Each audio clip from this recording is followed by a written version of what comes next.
They're in free fall at the moment, and I can't see where it's going to end. They'll probably do the normal thing and change manager, and hopefully that'll kind of... Do you think that would be their best option right now? A lot of United fans that go to the games are saying, we're back in Ten Hag here. I agree. I think Ten Hag is a competent manager, you know, and throwing him out might fix it short term. The new guy will come in. But the structural issues, errors been taking place at Manchester United have been going on for far too long, and the rot has well and truly set in. And you have to start with the signings. They've spent the money, but they've not spent it wisely. That comes back on, you know, I spoke about Newcastle having Dan Ashworth and not getting bullied. You know, Real Madrid dumped over £100 million worth of players in Varane and Casemiro, and they couldn't believe their luck. I'd say when that phone rang from Manchester United and Florentino Perez picked it up, he must have thought, oh, here we go. Because they were players who were probably looking to move on for minimal money, and Manchester United gave them well over £100 million for it. So those types of mistakes. And when you go back through their record in the transfer market, it's been abysmal. Absolutely abysmal. In terms of Ten Hag signings, how big a worry is the goalkeeper then, Onana, again, costing them last night? He is, and it's hard because you've brought in a goalkeeper who can play football to pass it to defenders who can't.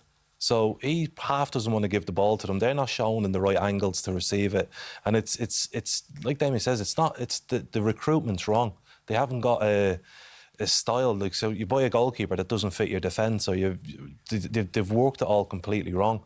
The one thing I would say about Ten Hag, though, is I think if you look at like Tottenham now and Arsenal when Arteta went in, you could see a change of identity straight away. And you've not seen that with Man United. He's had a long enough time, enough training sessions for me to be able to recognise, OK, this is a Man United side, this is how they play, these are the patterns that they use, and this is what they want to do in games. You just don't see it. From game to game, it changes. They don't seem to have any clear identity. A lack of leadership in the team? A lack of leadership on the pitch, but also off the pitch, because if you want to build up from the back, or you want to counter-attack, or you want to be a high-pressing team, or you want to be a low-block team, you should be able to see that now by this stage of his tenure being there, and he's not. And I mean, I don't think changing him is the right thing to do, but he needs to start implementing what his plans are. But he's had so many off-field issues as well. You know, the Anthony situation, the Sancho situation.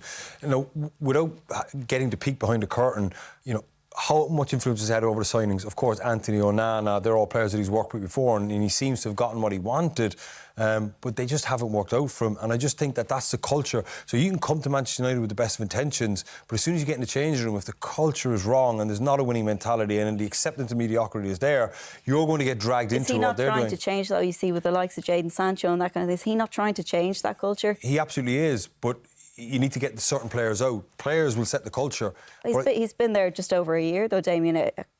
Players are on long contracts. What can he do? Well, that's the problem Manchester United have, and that's why I say they're in free fall. So, you know, I agree with Richard. Certain amount of this is a portion to him. You know, he has made mistakes. He hasn't covered himself in glory. But at the same time, the situation he's been presented with, the best thing that can happen for Manchester United now is the club to be sold and somebody spend the required amount of money to clear out the dead wood. And there was way, way, way too much dead wood at Manchester United. The culture will not change. Anthony Martial coming off the bench again. I mean, I get despondent when I see him coming on the pitch. I just think, what is he going to add to the situation? Nothing. We've been down this road with him.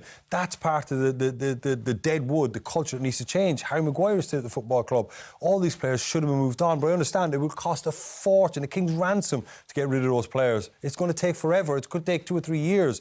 But unless somebody comes in, like, you know, with the serious amount of money that can do it in 1 or 2 windows. But I actually do have a little bit of sympathy for Manchester United fans that there's no end in sight, and it's probably only going to get worse.